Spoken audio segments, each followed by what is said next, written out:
Oh, Paramahansa Yogananda said, being in two places in one time, I wonder if I could do that.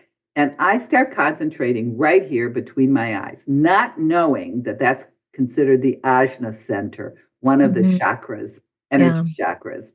And I'm concentrating on energy going out. And the next thing I know, I hear a loud air rush going through my head, and I am out of my body going through a gray tunnel like lightning speed. And I went, holy smokes, my goodness, what's going? I don't know if you remember the old Superman movies where he's flying through the air and you're hearing the wind rush. That was the Hmm. sound that I heard. And I Mm. go, oh my gosh, I don't know if I'm going to be able to get back.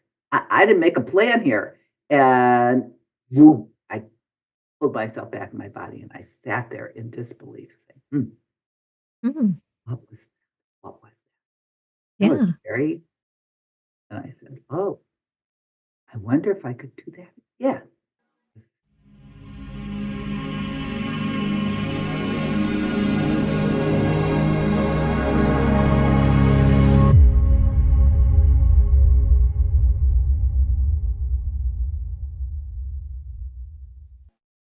I would like to welcome to the Journeying Soul, Elizabeth Freed. How are you doing today? I am terrific, actually, just terrific. I've had a good week, so I'm happy about that. Yeah, good And week. for people who don't know, we're recording 2 days before Thanksgiving, so hopefully we all have something to look forward to. So, Elizabeth, one of the things I love to talk about is people who develop their either psychic or their mediumship skills later in life. And you are one of those people. But I do want to start at the beginning because in you were in your 20s when you had your first out of body experience. Right. Can you tell me about that? Can we start with that? Yeah, let me just see if I can clarify things a little bit. I am an evidential medium.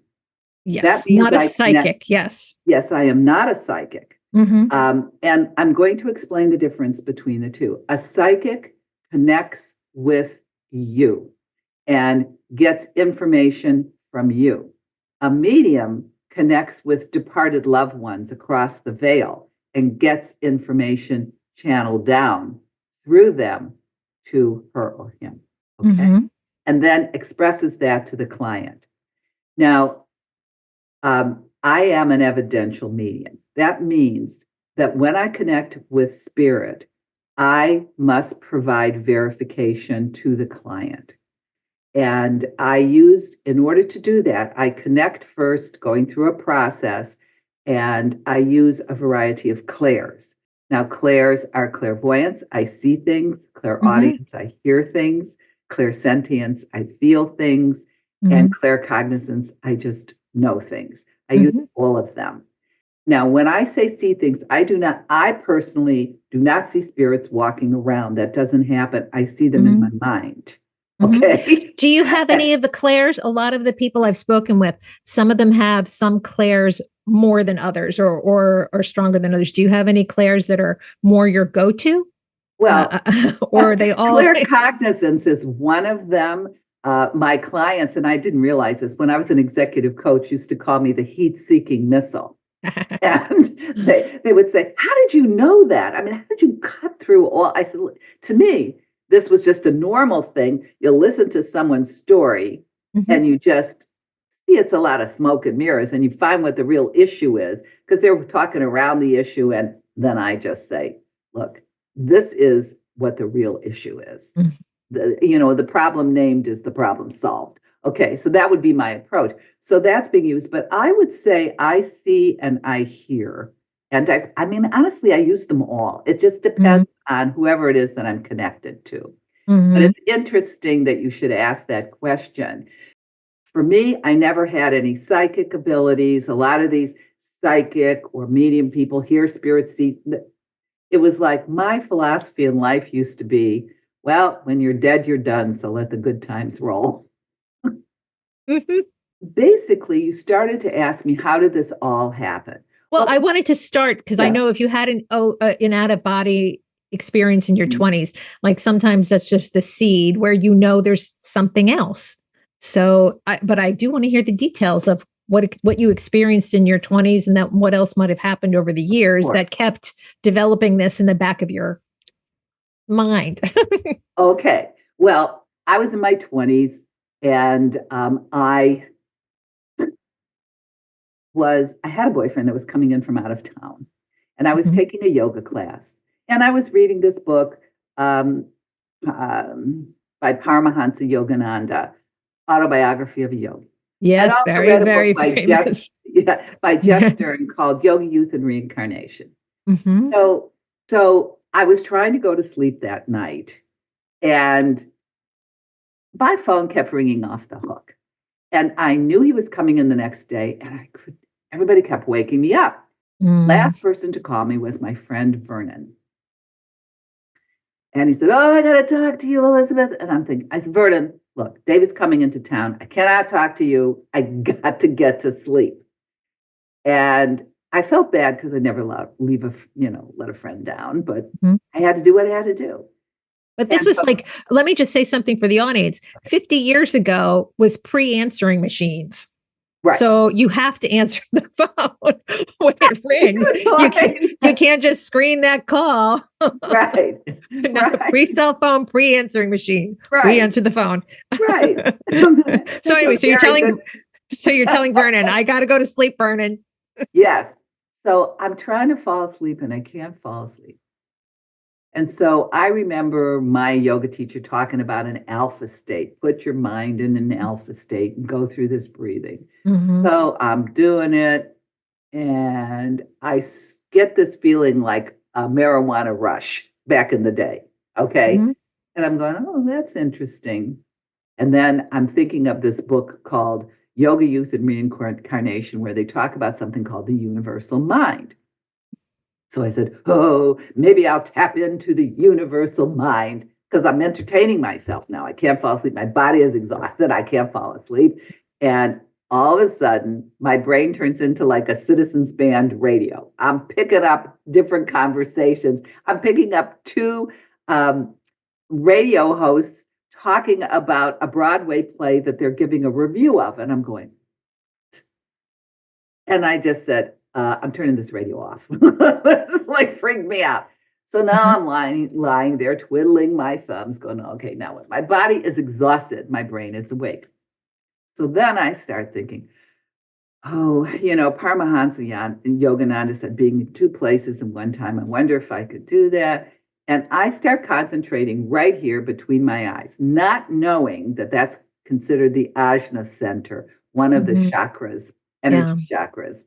And I'm concentrating on energy going out. And the next thing I know, I hear a loud air rush going through my head. And I am out of my body going through a gray tunnel like lightning speed. And I went, "Holy smokes. My goodness. What's going?" I don't know if you remember the old Superman movies where he's flying through the air and you're hearing the wind rust. That was the sound that I heard. And I go, "Oh my gosh, I don't know if I'm going to be able to get back. I didn't make a plan here." And whoop, I pulled myself back in my body and I sat there in disbelief saying, what was that? What was that? That was scary. And I said, "Oh, I wonder if I could do that." Yeah. This is just a fluke. So I go ahead and I do it again. Same envisioning, imagining. And now my whole bed is shaking, the whole room is shaking, everything is like, "Brrr," and I'm out again. I said, "You fool, you didn't make a plan. You don't know where you're going." Zap. I pulled myself back. So then I get up. It's around 2:45 in the morning. Poor David, you are going to be so tired the next day.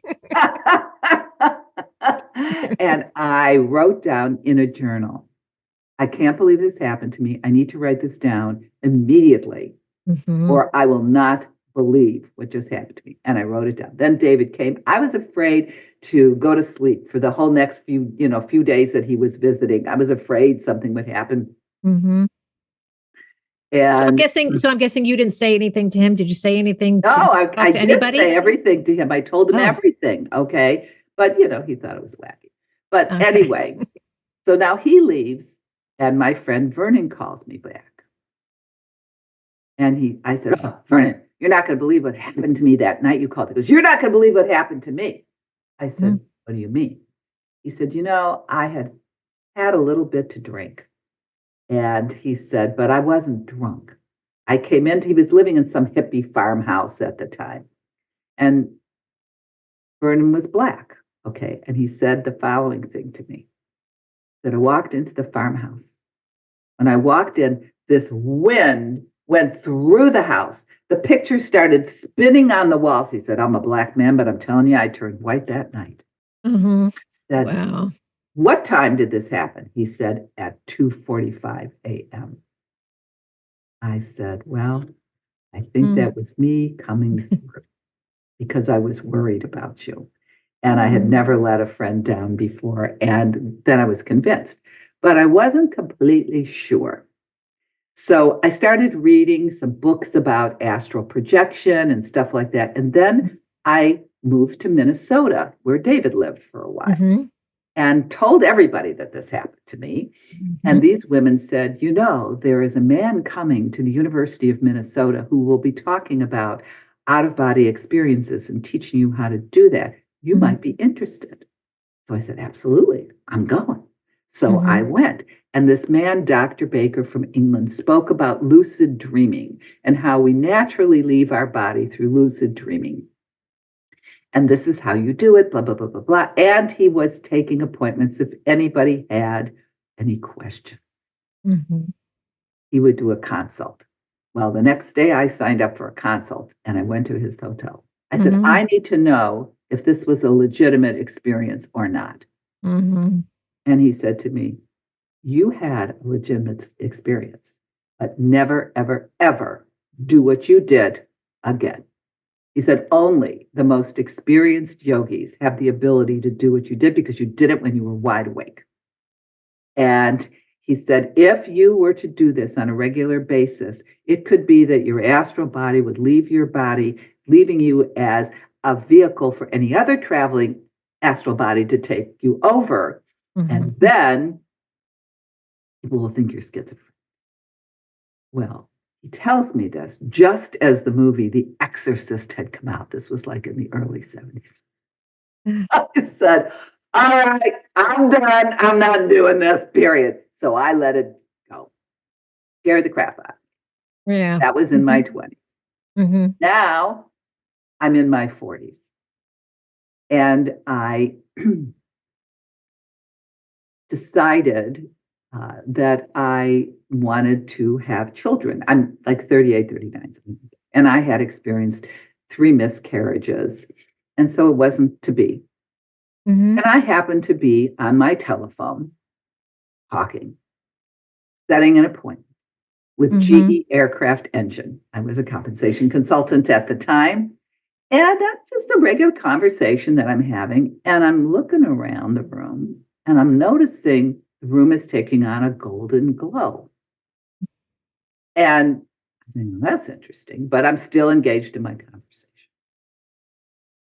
And all of a sudden, I feel this overwhelming sense of unconditional love surround me. I never felt anything like that. It's almost the way you look upon a newborn baby. I didn't know what that was. And I had heard something. I thought my husband had walked in the house. And then I felt this gentle, reassuring squeeze on my shoulder. Now I'm on the phone and I'm saying, "Yes, 2 o'clock seems fine." And I feel this squeeze and I go to wheel around because I'm a little annoyed that my husband would walk in the room when I'm on a phone conversation, a business conversation, to say, "Look, mm-hmm. I'll be right with you. I'm on the phone." Yeah. I wheel around, there's no one there. Mm. And I go, "Whoa." And the lady says to me on the other, "Are you all right?" I said, "Yes, I'm fine. I'm fine." Mhm. I'm not going to tell her what just happened to Oh, me. So I conclude my phone call and the light goes back to normal. the love dissipates, and I lean back and I go, what in the world was that?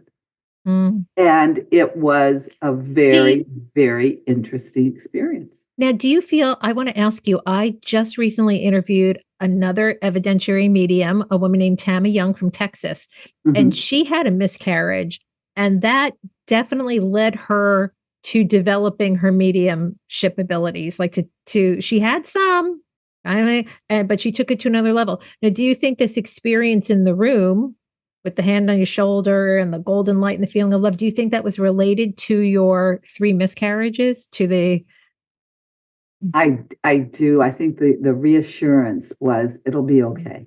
It'll be okay. That's what I felt. But it led me to do further exploration, in which I took courses from the Monroe Institute.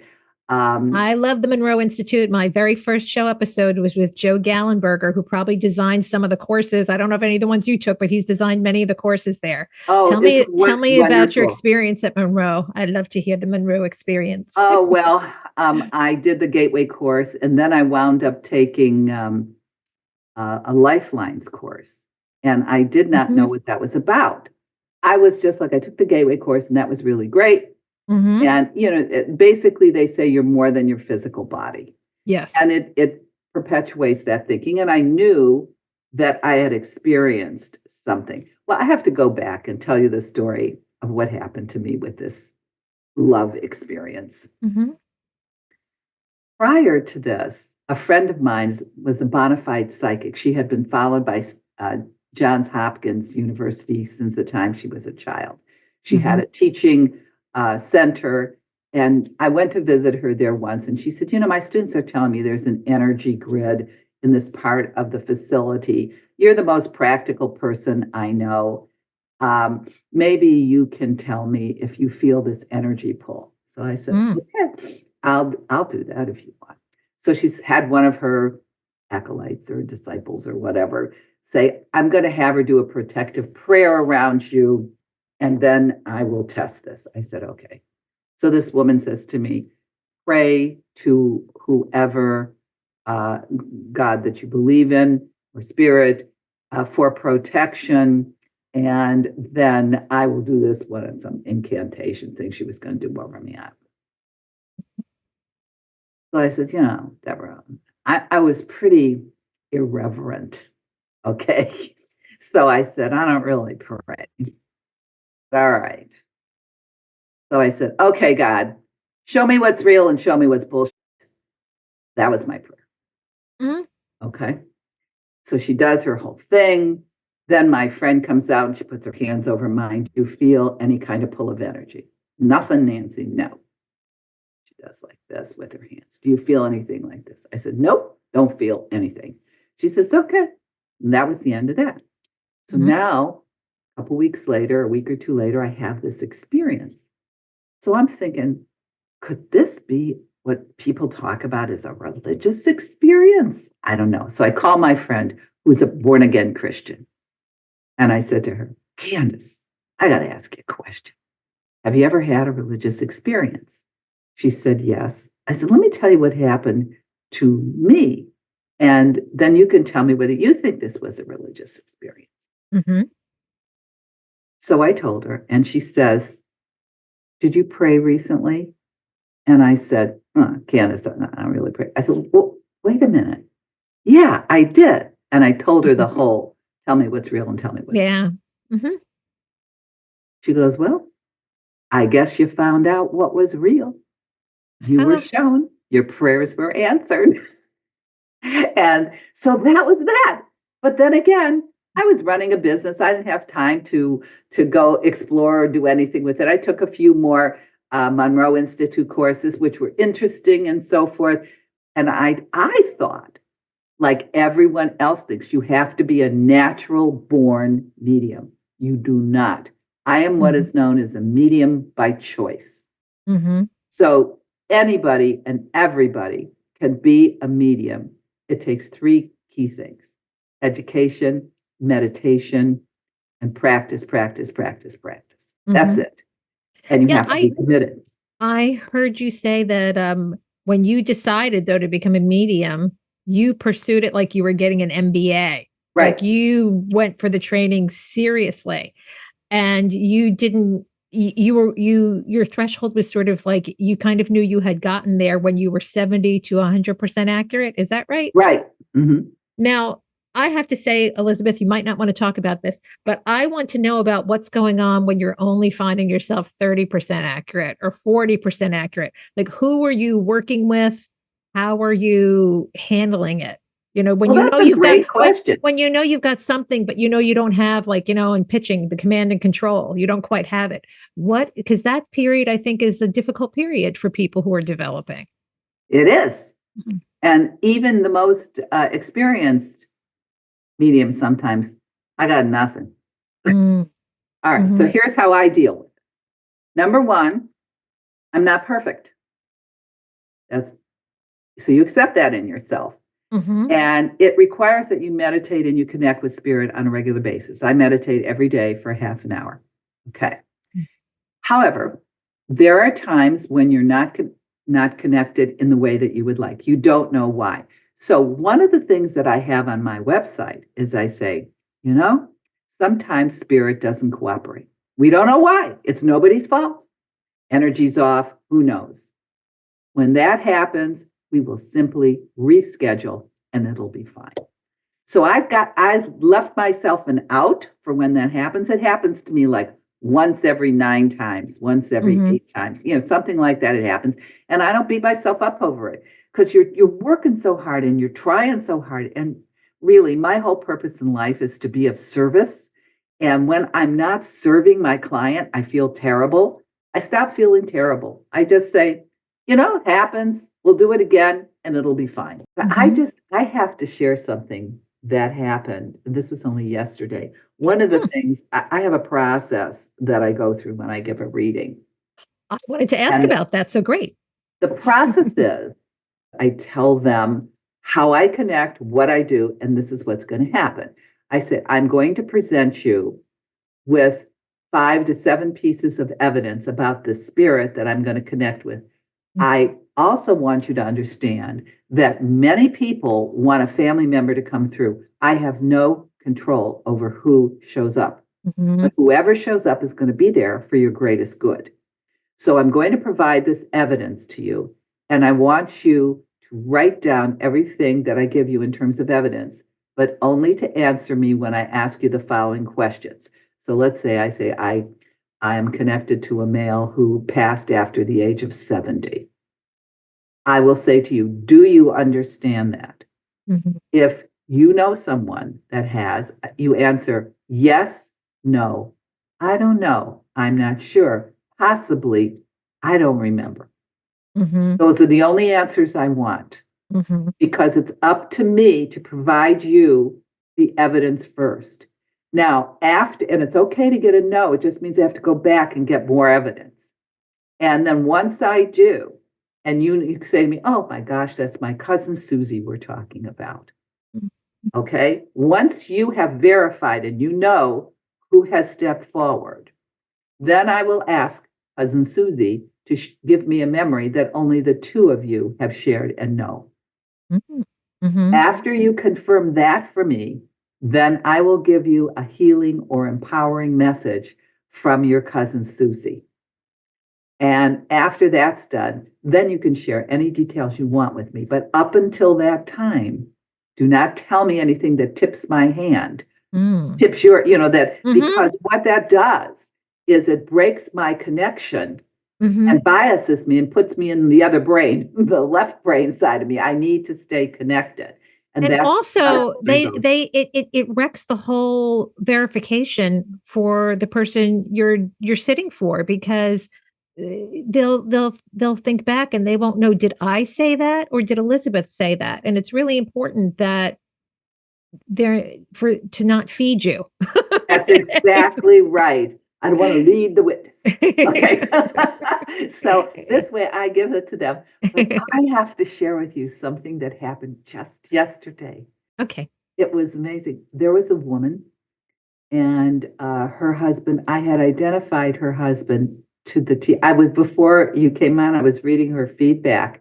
Let me just share with you. This was so crazy. I said, we got through this so fast. We have a little extra time. I said, is there anything you want to ask him? Mhm. And she said, I had indicated to her, I felt he passed suddenly and it was a heart attack. She confirmed that. She said, I want to know if there was anything else that could have precipitated this heart attack. Hmm. I said, I'm not getting that he passed from someone else's hands, that someone tried to move this along. She goes, no, no. She said, he was out of town at the time with a son who had some mental issues. So I said, okay, let me ask him. And this is what he answered. Now, it's normally you don't laugh when somebody, his sense of humor was just priceless. He says, no, darling. No, darling. My ticker just ran out of talk. Okay. She said, oh my God, that sounds just like him. She said he was more concerned about his son having discovered him and being worried about that than how he died. But my ticker just ran out of talk. I have never heard that expression in my life. Have you ever heard that expression? No. And so that's another way for me to verify I was really talking to somebody because I never heard that expression. And it was very witty, just very witty. So, yeah. Do you do anything in advance of your sessions? Some other mediums that I've spoken with, some of them, when they're booking the appointment, they're sort of already keying in on their client and they're thinking about them like, the morning of, like in advance, and they kind of have something already coming through when they meet with them. Do you do anything in advance like that? So you're a person who sits and that's the other type. You sit and you're boom. Well, what happens is I meditate, generic meditation. They don't come into that meditation. When I'm connected to them and they show up with me on Zoom like this, then I go into a very specific connection to connect with their spirit in real time. Okay, that's when I do it. I know I've heard of these other people that get these feelings. That doesn't happen to me. Those people tend to be probably more natural born mediums. Not me. I got to go through my process. I don't know, Elizabeth. I think their process is just different. Like they need a little bit more, maybe, I'm not saying they need, but their process is more of an on-ramp where they're getting quiet and they're trying to get some information in advance so they have something to latch onto when their person is in front of them that they have to read for. So I just think it's a different process. I'm just asking. Some people can go. Like you don't have to, think about it for a couple of days. You're there when your client is there. So that's great. Yeah, it's just much more immediate for me when I do it. What is your craziest or most memorable reading that you've done? Do you have one? Yes. Or a couple? I do. I have a couple. I'm going to share a couple with you. I was reading for a woman. She was in London, and we had connected with her grandfather. And as we were leaving, and I was going to give her, I said, he started to give me a message, but he's doing this thing. He's going, "Busha. Busha," with his arms from his hands to his lips and his arms going out. I said, I have no idea what Busha means. Do you know what Busha means? She goes, well, I live in London, but I'm actually from Poland, and Busha is Polish for kisses. Oh. That was amazing to me. That was amazing. Then there was another one where I met this woman. We were doing a passion project for some film director who was turning 50, and she wanted to create a homage to herself. And so I played this woman and there was another woman who came to help, and she was a professional actress. She was a real actress and very good. She was not famous, but she had done work on different TV shows, and it's very clear she knew what she was doing.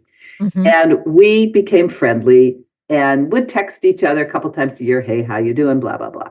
She's this Black woman, very attractive. Maybe she was 50, certainly 20-some years younger than me.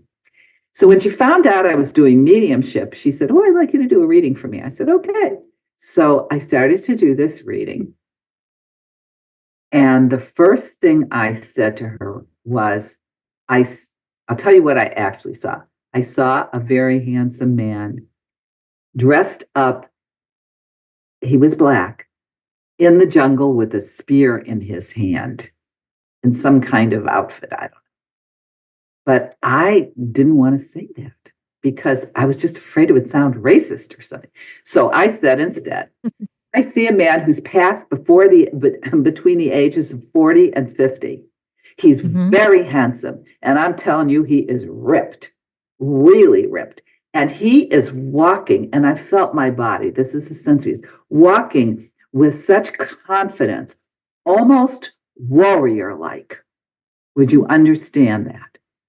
And she says, "No, I have no idea who you're talking about." I said, "All right." I was really sure about this. And I went back and I said, "Okay, give me some more." And he says, "Panther." I said, "He's saying panther, panther, Black Panther." And she says to me, "I was never involved with the political group Black Panthers." I said, "No, no." He's going, "Oh, Panther." And she said, "Wait a minute. Are you talking about Wakanda? Black Panther, Chadwick Boseman?"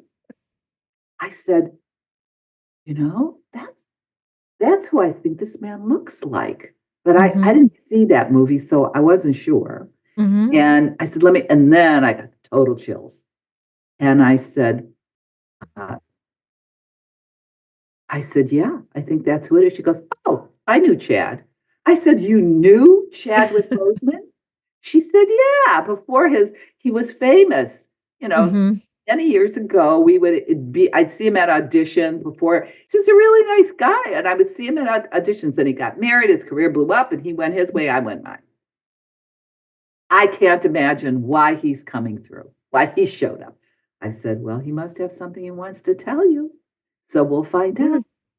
And so then I said, "Let's start with a memory that only the two of you share."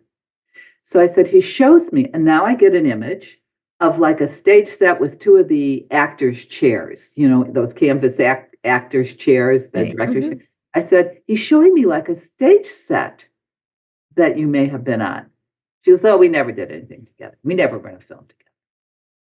I said, "Okay, I'll ask him for another memory." I said, "Now he's showing me the two of you in Los Angeles at a restaurant having lunch. It's an outdoor type of restaurant, or one of those restaurants where there's tables on the side and there's a glass top over and that kind of thing." She goes, "You know what? We did have lunch one time." So then I gave her message, which is personal. I won't go into that. And then we debriefed. And she said, "He was a really stand-up guy, always so nice and so considerate." She said, "As a matter of fact, he had asked me if I wanted to do a project with him, but I don't know. I was on some other project, some other busy, I don't know why." I said, "You wanted to do a project with you?" She said, "Yeah." I said, "The memory he shared with me of the two of you on a film set was to remind you that he had asked you to be on a project with you." I thought that was amazing. And so that was probably one of my most interesting ones. And then here are two of the funniest stories, funny and interesting. The first one was a friend of mine I knew from Ohio, who since moved to New Orleans. And she said, "I'd like you to connect with my border collie, Bella, dog." Okay. All right. So I go into my thing and I go, "Bella was black and white." She said, "That's right." I said, "Bella is showing me, I'm seeing an image of a red ribbon and a bell. Would you understand that?" She said, "No, Bella never had a red ribbon and a bell." So I said, "All right, let me go back." And I said, "Show me a ball of yarn now." She goes, "Oh, you know what? I think you're connected with Bella the cat." I said, "But you have a dog and a cat named Bella?" She said, "Oh, Bella died 50 years ago." So I said, Okay, let me see. So let's see what Bella has to say to you. And I start laughing. I went, uh-oh. She said, what? I said, Bella is not happy with you. She said, why? What's up? I said, she says, you have some nerve giving a dog my name. We laughed. So that was that. The next one I did was a colleague of mine, a psychologist friend, also an Honor Foundation coach, that's how I know her, who raises donkeys. And she has several donkeys as pets. And she wanted me to talk with her deceased donkey, Winston. So I connected with Winston. Watch my mouth now. All of a sudden, I'm talking to her and I go, and my lip snarls up like Elvis Presley's lip snarls up.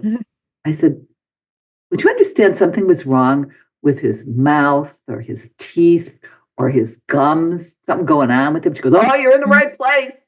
I didn't know what that meant. She said, he passed away from oral cancer. Aww. Now, as you know, people who chew tobacco oftentimes get oral cancer. But spirit talks to you like with charades. You got to figure it out. They know. The client knows, but you don't know what it means because you're just passing the information on. Do you have any of your own symbols, like your own vocabulary of symbols that spirit can give to you that means something? I mean, we've heard some mediums that they have things where they're showing me this, and when they show me this, that means, a very certain thing. Do you have your own, any of your own personal symbols? Or it's they just interesting you should ask that question, because today when I was meditating and I was connecting with my guides, one of the things you could do is you can say to your guides, because they act as your intermediary with the spirit, you could say, can you tell spirit, if they have something to tell me, that the symbol, and I just did this today, that the spirit bells, church bells, means that the person was religious. So when they show me bells, that's telling me this was a religious person. Right. Okay. So my guides came back to me today and they said, here's what you need to do. Yeah, we'll do this for you. Here's what you need to do. You need to come up with a series of symbols you want us to act as intermediaries with spirits so they give you the right information. So that's that. So when I see a symbol, and those symbols you're talking about, I haven't refined that yet, but that's on my agenda to do next. How did you, how many guides do you have, and how did you establish your relationship with your guides? Are your guides nameless? Some people I know say they have certain guides at certain times and that their guides switch up. What goes on with you and your guides? That's true. My first guides came to me at a Monroe Institute event. And I was so freaked out because they looked like praying mantises. Okay. And I didn't want to tell anybody that I saw praying mantises. Praying mantises sitting at a table playing poker and smoking cigars. I mean, really, it was crazy. I get off, you have to go through this imaginary thing. You open an elevator door, you see it, I see these. Yeah. And I went, I just got right back on the elevator and went down. I said, oh my God. So now let me just ask one other question, interrupt you for a second. Were you using the binaural beats during this? Did they use that as part of right. Okay. So I'm in meditation with them. I'm doing what I'm supposed to do. I'm going to the level I'm supposed to go to. I get there and the door opens, this elevator door, and I look and I see these 3 praying mantises. And I go, they look like to me, like your basic grays, your your UFO people, but they were praying mantises, and I didn't want to tell anybody because I thought they'd think I was completely crazy. So this was all before I got into all this. This was maybe 20 some years ago. And so then I didn't say anything. And then I decided, I went back and I said, hello, I'm sorry that I responded the way that I did. I was just kind of like shocked because you're speaking to them telepathically, right? I said I was just a little shocked by what I saw. And they said, hey, we can come in any form you like. If you like, we can look like Gregory Peck. I said, no, that would be rude. You need to be who you are. So they said, well, maybe this helps. And they put on, you know what Jiminy Crickets looks like with his tuxedo top? They're wearing this tuxedo top and they have the praying mantis head arms. They Okay. Disneyfied themselves. Okay. Right. So these guys wound up being my guides. They flew me around. They took me each by the arm and we had a conversation. They took me by the arm and they showed me things, flew me all over like Lois Lane flew with Superman, you know? And so that was kind of cool. And when you take a Monroe Institute course, you're in an altered state. You don't even realize that you're still in an altered state. And they tell you when you go home, make sure you ground yourself. Either walk on the ground, get into water, do a bunch of things, whatever. So now I'm driving home and I sense presence in my car. And I said, you guys are here. And they said, yeah, we thought we'd keep you company. I said, well, that's really nice. Where's the third one? They said, listen, it's not all about you. He had other things he needed to do. So, okay. I said, but, we're in Riverside County right now. I'm going to ask you that when we cross the San Diego County line that you guys depart, because if you're with me, I think I'm going to go crazy. And so I think you better leave. Would you mind? And they said, no, fine, no problem. Do it. So I was on my way coming that morning to take an aqua aerobics class. Oh, good. In the water. You needed to be in the water. Right, exactly. But I didn't realize I was still in an altered state. And when I take this aqua aerobic class, I was always very vocal about what I liked, what I didn't like. And I just said what I want. My teacher's running around the class going, someone took my boombox, someone took my boombox, I don't have music, whatever. And I said, oh, Serena, don't worry. It's not necessary to have the music. We have you. And she looks at me like, who is this woman? I jump in the water and I'm back to myself. Yeah. It was so funny. So that was those guides, and they're still with me. And I know when my guides, when I've connected, my way of knowing this is that I get a tingling on my forearms, and I know they're with me. And so the key is I have to be in awareness. Most of the time I'm in my human body, and so I'm doing and focused on human things. And if I was really wanted to be much more aware, I have to remind myself that I'm more than my human body and that your guides are always with you, but you don't always feel them. Okay. So I just asked my guides today, I said, can you let me know is there something you could do to remind me to think about you so I can be more aware of things in the future? And so we have a little signal that they're going to give me so that I can think about them and feel for them on my arms. But that's, I know all this sounds very weird, but it's what it is. Oh, it's your process. That's what I was asking about. So, Elizabeth, are you ready for the lightning round of questions? These are the questions I ask all my guests. Well, I don't know what they're going to be, but I'll do the best I can. Okay. So the first question is, what does a well-lived life look like to you? A well-lived life is one where I have been able to perform service that enables other people to succeed and grow and become their best selves. Lovely.